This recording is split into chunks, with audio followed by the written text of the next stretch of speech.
Tanırsınız o xanımı? Əlbəttə ki. Oo. Keçən həftələrdə Ne gəlmişdi. güzel. Gel görüm.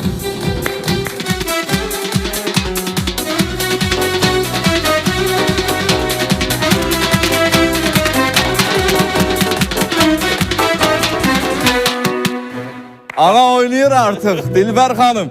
Çox sağ ol, yaxşıyam, sağ olun. Oynuyorsunuz artık. Hə, sağ olun. Gələndə mən kömək eləmişdim, Vüsal bəy kömək eləmişdi. Bax, Əlbəttə, bu kişinin sağ olun. sayəsində siz artıq rahat hərəkət edirsiniz. Bəli, yaxşı olmuş. Heç iyiyim bir gündür maşallah.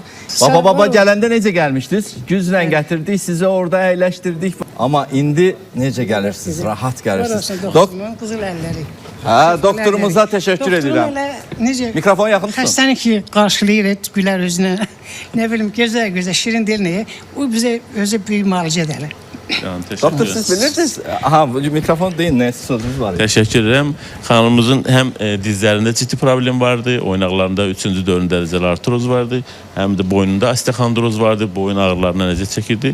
Şükürlər olsun, dizlə bağlı problemi demiyorlar ki, yox səviyyəsindədir artıq.